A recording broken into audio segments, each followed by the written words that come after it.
Assalamualaikum warahmatullahi wabarakatuh. Saya Lezana Rahma, NIM 73 dari PBSI 5B. Di sini saya akan menjelaskan materi pragmatik.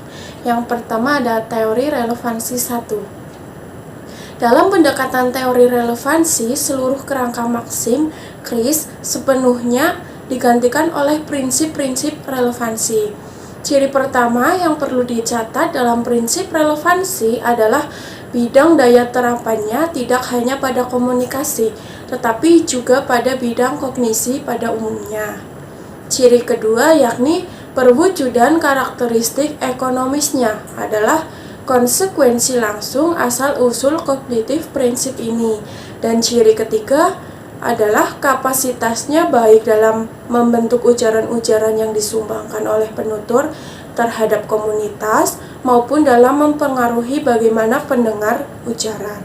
Oleh karena itu, dalam pemrosesan setiap ujaran, pendengar harus bersikap serelevan mungkin dalam berbagai keadaan. Asumsi inilah yang kita sebut dalam prinsip relevansi. Selanjutnya, relevansi dan komunikasi.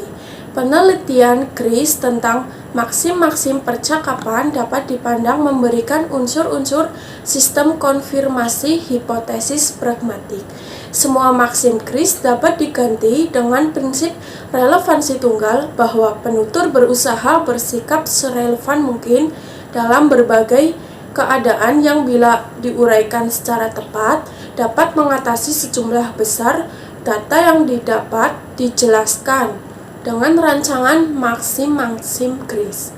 Oleh karena itu, terhadap pemrosesan setiap ujaran pendengar harus membawa asumsi yang kuat bahwa penutur telah berusaha bersikap serelevan mungkin dalam keadaan-keadaan tersebut. Selanjutnya, relevansi dan kognisi. Proses kognisi sentral tidak dapat dijelaskan dengan menunjukkan proses-proses kognitif, pemahaman inferensial, dan proses-proses pembuatan teori ilmiah.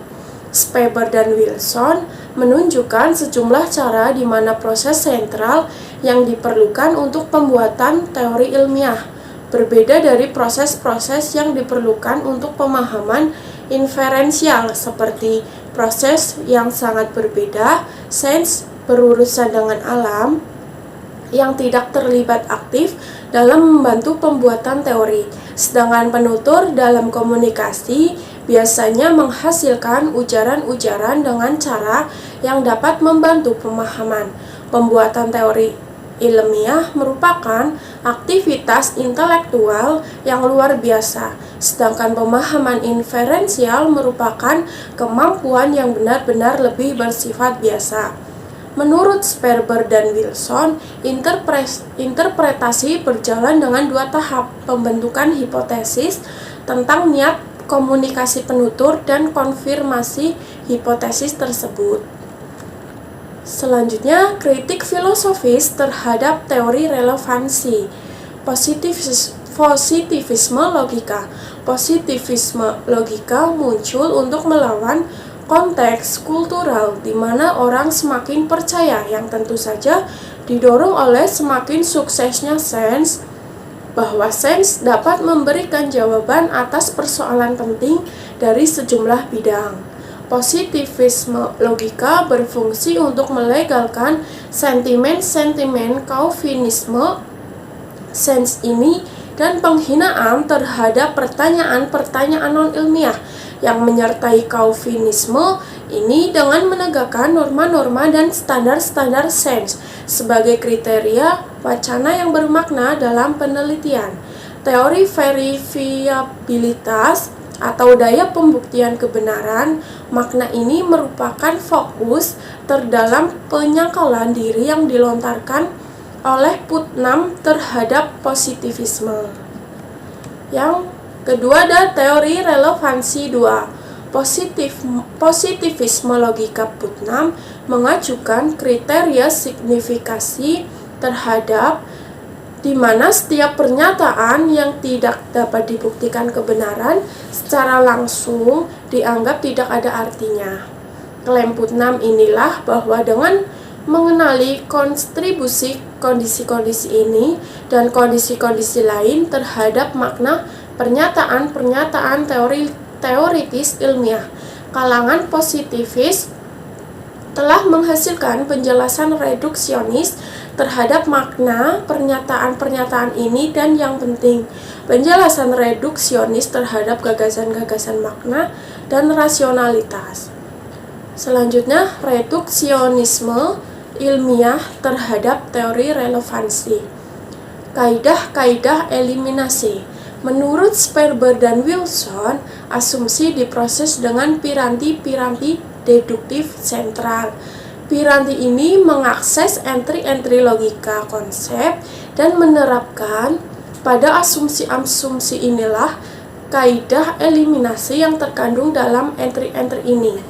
Fungsi piranti ini pada hakikatnya adalah menganalisis dan memanipulasi isi konseptual asumsi-asumsi, yakni fungsi yang dilakukan oleh kaidah-kaidah eliminasi yang melekat pada entry-entry logika bagi konsep-konsep. Sperber dan Wilson menyatakan kaidah-kaidah eliminasi ini berfungsi menginterpretasi asumsi-asumsi konseptual. Contoh, entry logika konsep ibu mengandung kaidah-kaidah eliminasi yang berfungsi dengan menggantikan orang tua perempuan. Untuk setiap terjadi konsep ini adalah sebuah asumsi. Yang kedua, reduksi dan pemahaman. Reduksionisme menjelaskan tentang pemahaman inferensial, mencerminkan kecenderungan reduksionis yang serupa dalam model penjelasan deduktif monologis di kalangan positivis logika. Penjelasan ilmiah dalam positivisme logika diberikan dengan menggunakan dedukasi, di mana pernyataan yang menerangkan explanandum berasal dari pernyataan-pernyataan berbagai hukum ilmiah dan pernyataan-pernyataan yang menerangkan fakta-fakta empiris yang telah diketahui sebelumnya. Yang ketiga, konfirmasi fungsional. Konsep konfirmasi fungsional sebagai reaksi kritis terhadap konsep konfirmasi logika. Model untuk konsep yang terakhir ini ditemukan dalam positivisme logika. Konfirmasi fungsional berfungsi memisahkan konsep relevansi dengan individu dan jaringan konseptual yang lebih luas yang mengandung gagasan-gagasan seperti power prediktif dan efektivitas dalam memberikan penjelasan. Selanjutnya ada pragmatik dan pikiran satu. Kebutuhan terhadap kajian pragmatik terhadap pikiran sejak manusia mulai berefleksi pertama kalinya dengan kesadaran dan pikiran mereka sendiri. Karena di samping sebagai subjek refleksi, pikiran juga merupakan sumber atau asal-usul dari semua refleksi. Selanjutnya, adanya gagasan bahwa merupakan refleksi atau cerminan isi pikiran bukanlah hal baru. Bahasa alami hanya dapat memberikan cerminan yang tidak cermat terhadap pikiran-pikiran yang membentuk penalaran manusia, untuk mengatasi ketidaksempurnaan yang selalu ada dalam bahasa alami. Contohnya, orang yang sedang memikirkan orang yang dibencinya, maka bahasa yang keluar yaitu bahasa yang penuh dengan ujaran kebencian. Selanjutnya, representasi modularitas tesis pikiran. Representasi modularitas tesis pikiran yaitu teori pikiran yang sangat penting. Itulah harus dijelaskan bagaimana pikiran dapat berisi representasi-representasi keadaan yang berada di luarnya. Representasi itu sendiri merupakan salah satu pendekatan mengenai isi pikiran dan pragmatik. Representasi bersifat imajinal yang berupa struktur-struktur yang menyerupai bahasa dalam bahasa pikiran internal. Selanjutnya, modularitas tesis pikiran. Asumsi yang dibahas dalam modularitas ini meliputi asumsi representasi, komputasi, dan organisasi. Representasi menghasilkan satu asumsi modul, yaitu hubungan bahasa dan pikiran dengan keadaan dunia eksternal dan adanya sifat-sifat sintaksis formal. Sedangkan sistem komputasi menyatakan bahwa hubungan bahasa dan pikiran berupa pikiran melakukan komputasi yang didorong oleh sifat semantik formal dan ketidakpekaan atribut semantis. Hubungan bahasa dan pikiran dalam organisasi pikiran terdapat 3 asumsi. Yang asumsi modul meliputi yang pertama asumsi modul, kedua bidang khusus atau primer, yang ketiga asumsi modul 3 berupa sistem sentral atau keyakinan dan pemecahan masalah. Selanjutnya, komputasi modularitas tesis pikiran.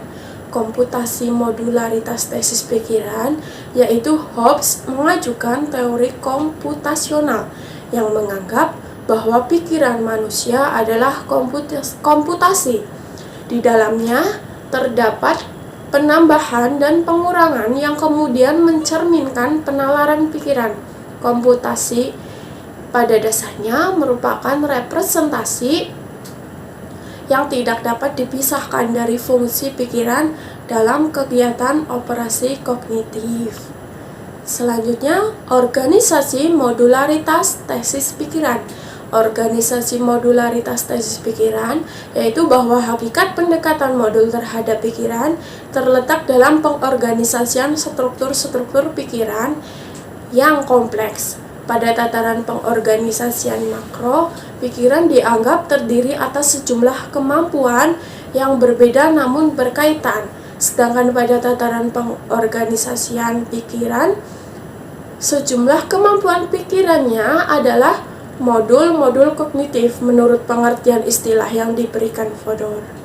Modul-modul ini khusus bagi bidang-bidang tertentu, misalnya persepsi visual bersifat primer dalam pengertian bahwa mereka tidak tersusun dari unit-unit yang lebih dasar. Secara komputasional bersifat otonom dalam pengertian bahwa mereka tidak berbagi atau sharing kapasitas mental seperti memori dengan modul-modul dan kemampuan-kemampuan lainnya, dan bersifat bawaan sejak lahir dalam pengertian bahwa struktur modul-modul tersebut tidak dapat dijelaskan kaitannya dengan pembelajaran. Selanjutnya, pragmatik dan modularitas. Modularitas merupakan gambaran yang tepat tentang beberapa kompetensi mental untuk menempatkan pragmatik pada tes eksternal kecocokan dan pengintegrasian.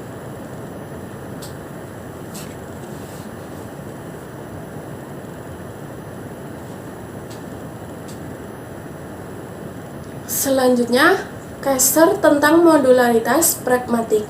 Pragmatik dalam pikiran sama dengan modul pragmatik, ditambah bagian tengah pragmatik dan bidang pemisah pragmatik. Rumusan tripartit ini diperoleh dari penyelidikan terhadap 6 fenomena pragmatik deksis: peranggapan pragmatik leksikal, daya tindak tutur performatif, implikator percakapan, dan prinsip-prinsip kesantunan. Secara khusus dapat dikatakan bahwa tindak tutur menunjukkan kebutuhan akan modul pragmatik yang bersifat linguistik, implikator percakapan dan prinsip kesantunan menunjukkan adanya komponen pragmatik dalam sistem sentral pikiran. Dan bidang indeksikal dan peranggapan pragmatik leksikal memberikan bukti adanya bidang pemisah antara modul pragmatik dan bagian pragmatis sistem sentral tersebut. Yang selanjutnya modul pragmatik. Modul pragmatik yaitu Kaiser menggunakan kasus tindak tutur pada umumnya dan tindak tutur tak langsung pada khususnya. Modul pragmatik menyebabkan pemrosesan sintaksis dan semantis ujaran yang dari pemrosesan ini Kaiser memperoleh daya literalnya.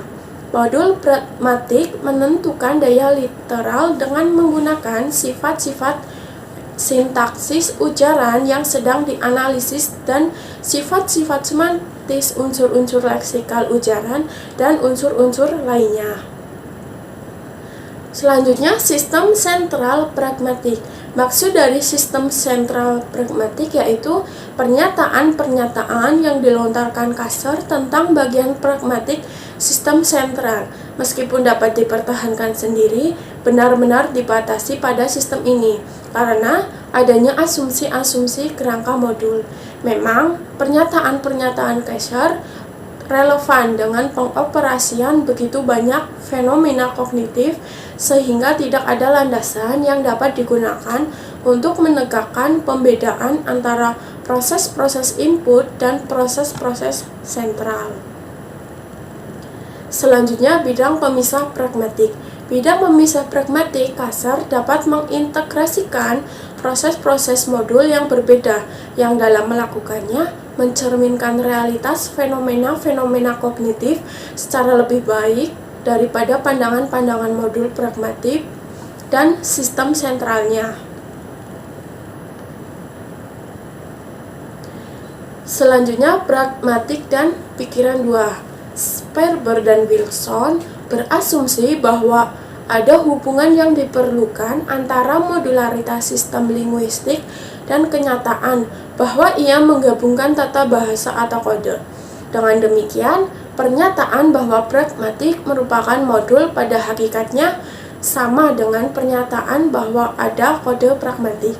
Sperber dan Wilson berpendapat bahwa kode tidak diperlukan atau tidak memadai untuk menginterpretasikan ujaran. Komunikasi tidak selalu melibatkan reproduksi maksud yang sebenarnya oleh penutur menurut pikiran pendengar. Tipe komunikasi yang paling tepat dijelaskan dalam sebuah kode, malahan yang paling sering dapat dicapai oleh komunikasi adalah menunjukkan persamaan antara pikiran penutur dan pendengar. Selanjutnya, bentuk-bentuk pragmatik. Yang pertama, berdasarkan fungsi tindak tutur. Kita dapat mengenal bentuk pragmatik yaitu ada bentuk lokusi. Bentuk lokusi adalah bentuk ujaran untuk menyatakan sesuatu. Bentuk ujaran ini disebut sebagai the act of saying something. Konsep lokusi memandang suatu kalimat atau ujaran sebagai suatu proposisi atau pernyataan yang terdiri atas subjek dan predikat. Yang kedua ada bentuk ilokusi. Bentuk ilokusi adalah suatu bentuk ujaran yang tidak hanya berfungsi untuk mengungkapkan atau menginformasikan sesuatu, namun juga dipergunakan untuk melakukan sesuatu atau suatu tindakan. Bentuk ilokusi inilah lebih sukar untuk diidentifikasikan dibandingkan dengan bentuk lokusi, karena terlebih dahulu harus memperhatikan pembicaraan dan lawan bicaranya, waktunya, tempatnya, situasinya, dan sebagainya. Yang ketiga, bentuk perlokusi adalah suatu bentuk ujaran yang pengungkapkannya dimaksudkan untuk mempengaruhi lawan bicara. Yang kedua, berdasarkan implikatur. Bentuk pragmatik ada dua macam, yaitu implikatur konvensional dan implikatur percakapan. Implikatur konvensional yaitu implikatur yang diperoleh langsung dari makna kata dan bukan dari prinsip percakapan. Sedangkan implikatur percakapan adalah sesuatu yang harus dipahami atau disimpulkan secara pragmatis. Selanjutnya, berdasarkan rujukan atau referensi, terdapat bentuk pragmatik anafora dan katafora. Rujukan atau referensi ialah kata atau frase atau peranti bahasa yang menunjukkan kepada kata atau frase atau diungkapkan yang telah dinyatakan sebelumnya atau yang akan dinyatakan. Kata atau frase peranti bahasa untuk membuat rujuk silang dengan hal yang telah dinyatakan sebelumnya disebut anapora. Peranti bahasa untuk membuat rujuk silang dengan hal atau kata yang akan dinyatakan disebut katafora. Contohnya dapat dilihat pada kalimat yang berikut. Selanjutnya, tentang maksim akan dijelaskan sebagai berikut. Begitu kurang lebih contohnya. Selanjutnya berdasarkan prinsip kerjasama. Yang pertama ada maksim kuantitas. Maksim kuantitas menetapkan bahwa setiap peserta pembicaraan memberikan kontribusi yang secukupnya atau yang sesuai dengan yang diperlukan oleh lawan bicaranya. Yang kedua, maksim kualitas. Maksim atau aturan kualitas menerapkan bahwa setiap peserta pembicaraan harus mengatakan hal yang sebenarnya. Kontribusi peserta pembicaraan harus didasarkan pada bukti atau fakta yang memadai. Yang ketiga, maksim relevansi atau hubungan. Maksim relevan menetapkan bahwa setiap peserta pembicara harus memberikan kontribusi yang relevan dengan masalah pembicaraan.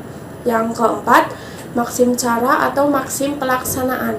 Maksim cara atau pelaksanaan menetapkan setiap peserta pembicaraan berbicara secara langsung, tidak kabur, tidak taksa, dan tidak berlebih-lebihan secara runtut. Yang kelima, berdasarkan prinsip kesopanan. Yang pertama ada maksim kebijaksanaan. Maksim ini diungkapkan dalam ujaran impositif dan komisif. Maksim kebijaksanaan ini menetapkan pembicaraan untuk membuat keuntungan bagi orang lain sebesar mungkin dan menetapkan lawan bicara untuk mendapat kerugian dirinya sebesar mungkin, bukan sebaliknya. Yang kedua, maksim penerimaan atau kedermawanan. Maksim ini diungkapkan dalam ujaran impositif dan komisif. Maksim ini berdasarkan aturan yang A, buatlah keuntungan diri sendiri sekecil mungkin dan buatlah kerugian diri sendiri sebesar mungkin. Ini menurut Lech diterjemahkan oleh Oka tahun 1993 halaman 206. Yang ketiga, maksim kemurahan atau pujian. Maksim ini diungkapkan dalam ujaran ekspresif dan asertif. Maksim ini berdasarkan pada aturan yang A, kecamlah orang lain sedikit mungkin, dan B, pujilah orang lain sebanyak mungkin. Ini menurut Lech diterjemahkan oleh Oka tahun 1993 halaman 207.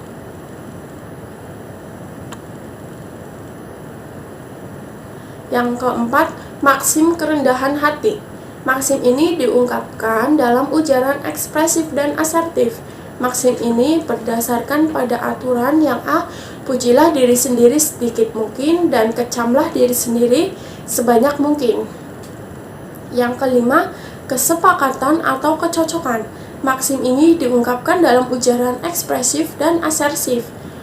Maksim ini berdasarkan pada aturan usahakan agar kesepakatan antara diri dan yang lain atau antara pembicara dan lawan bicara terjadi sesedikit mungkin, dan usahakan agar kesepakatan antara diri dan yang lain terjadi sebanyak mungkin. Yang keenam, maksim kesimpatian. Maksim diungkapkan dalam ujaran ekspresif dan asertif. Maksim ini berdasarkan pada aturan kurangilah rasa antipasti antara diri dengan yang lain hingga sekecil mungkin, dan tingkat rasa simpatis sebanyak-banyaknya antara diri dan yang lain. Ini menurut Lech diterjemahkan oleh Eka tahun 1993 halaman 207. Yang selanjutnya ada deiksis. Deiksis sebuah kata dikatakan deiksis Apabila referen atau rujukannya berpindah-pindah atau berganti-ganti, tergantung pada siapa yang menjadi si pembicara atau tergantung pada saat dan tempat dituturkannya kata itu dan tempat dituturkannya kata itu. Hakikat dan fungsi deiksis. Hakikat deiksis yaitu suatu yang menunjuk secara langsung sesuai dengan konteks wacananya. Fungsi deiksis sekarang digunakan untuk menggambarkan fungsi kata ganti, persona kata ganti demonstratif, fungsi waktu, dan macam-macam ciri gramatikal dan leksikal lainnya yang menghubungkan ujaran dengan jalinan ruang dan waktu dalam tindak ujaran. Selanjutnya, jenis-jenis deiksis. Yang pertama, deiksis persona. Pemahaman deiksis persona mengarah pada pemahaman kata ganti diri. Deiksis persona ada kata ganti persona pertama, yaitu aku dan saya, kata ganti persona kedua, dan kata ganti persona ketiga, yaitu ia, dia, dan beliau. Yang kedua, deiksis ruang. Deiksis ruang, unsur yang membentuk deiksis ruang mengacu pada penggambaran tempat atau keadaan tertentu yang berorientasi pada sudut pandang penutur atau pembicara. Bentuk-bentuk preposisi di, ke, dari, dan pada jika digabungkan dengan unsur penunjuk tempat akan membentuk deiksis ruang dengan catatan unsur rujukan yang berorientasi pada penutur juga terdapat dalam tuturan atau wacana. Yang ketiga, deiksis waktu. Unsur pembentuknya mengacu pada penggambaran waktu bersifat temporan. Leksem waktu dikatakan deiksis apabila yang menjadi patokan adalah penutur atau pembicara. Deiksis waktu dapat dibentuk dengan menggabungkan leksem waktu baik yang tidak di kata-kata lain.